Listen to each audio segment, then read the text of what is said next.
CRM versus academia.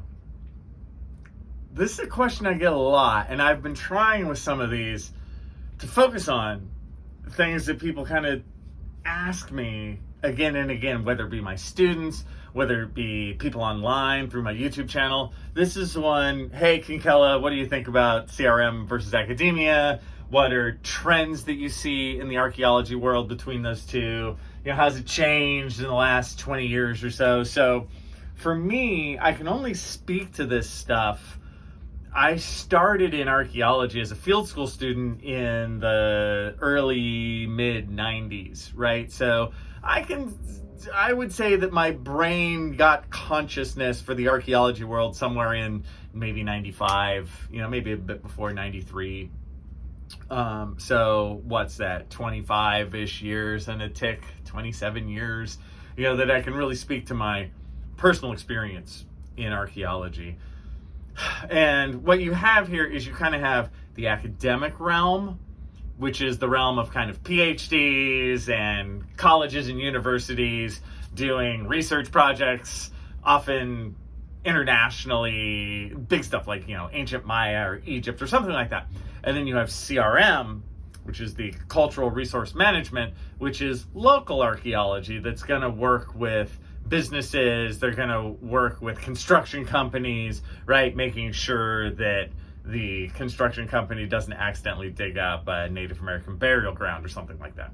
So these two groups have really always been separate, and I know, yes, CRM kind of sprung from the academic world, but no, it kind of has become its own thing, ever since the early days. And by early days, I mean kind of the early 1970s. So in my experience, short answer, I have found that if anything, the CRM world and the academic world have gotten even more separated than they were 20 years ago, which is shocking. I can't believe it, you guys. That it's still moving further apart. Like when you would think that there's no more further apart to go. There's still, we're over here in our little academic world thinking our little theoretical thoughts, right? And then, we're over here in our CRM world doing the real archaeology where we're digging holes with the real shovels. Although maybe we don't know what we're doing, but we're doing it, man. And you over there with your theories, you just don't understand, and back and forth forever and ever. What's the answer? The obvious truth is it's two sides of the same coin, right? And it just drives me nuts because the two sides will just refuse to just be honest about it. Yeah, we're doing the same thing. Yeah, no. Hey, let's shake hands. A little hug, whatever. So what do I mean by how they're further? What do I see to make me say that?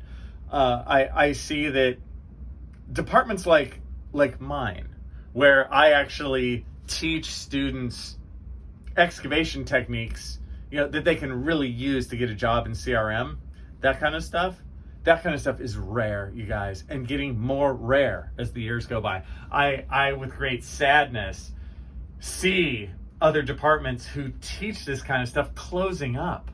I think, honestly, I'm kind of the only show left in Southern California, pretty much. Now, yes, a couple other departments will be like, what about us? But if I may be so bold, they ain't like me.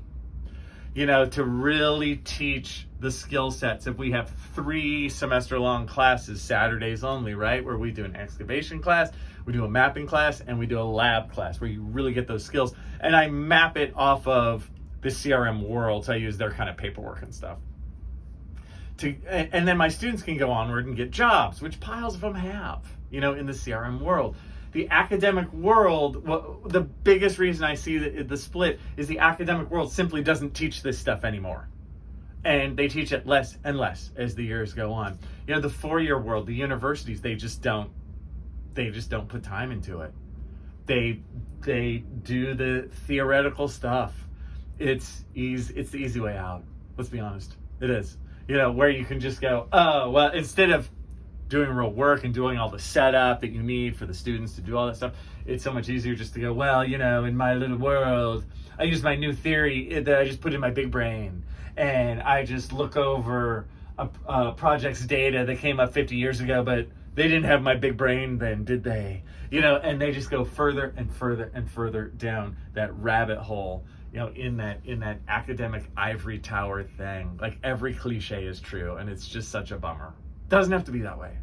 In the CRM world, I would sort of generally say has gotten better in the last 20 years, meaning they try more and more to have research designs and have projects that really have a reason behind them, and try and answer questions about the past with them. It's not just like, oh, we're protecting this site. Oh, they told us to dig it up, so we did. And then we wrote up a sheet on it that nobody can find except us. They're getting, but if anything, I kind of give the gold star to the CRM world, but it's still, the nature of the beast is that they are in a business model, in a business world, and they just can't put the amount of research time in that the academic world can, right, in order to kind of bring this stuff to the forefront of public knowledge.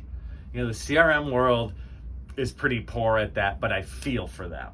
Like, it's intrinsically difficult to do that in the CRM world. The academic world could do it so much better. If anything, this is I'm kind of like, again, giving a thumbs up to CRM. Hey guys, keep going. And the academic world, I'm just like shaking my head like, damn it, you guys, come on. And that's kind of what I'm seeing, and I'm sitting here, last man standing, hey, kind of in between these two worlds, trying to be friend to all, and trying to keep everything together. I hope that my colleagues in academia restart some of their basic archaeology programs to get students real skills. That's what they want. People think that students are all wanting to be on their screen, young people all want to be on their screens or something. Is not true. There are plenty of students out there who all they want is actual real knowledge and real skills. That's what they want, right? And they do not want to be on their screens. They want to be out in the world learning and interacting with reality. And so good for them.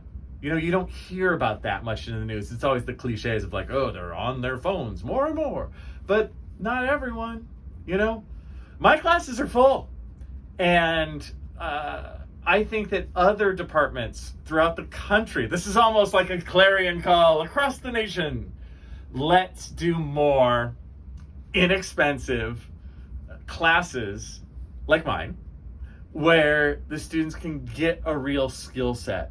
And then the more they appreciate that as they go through the world, let's say it's in the academic world, they will pull things more back on ground. They will say, this overheated theory crap, it's too far. Let's get back to basics, and then let's do real research and answer real questions that real humans care about.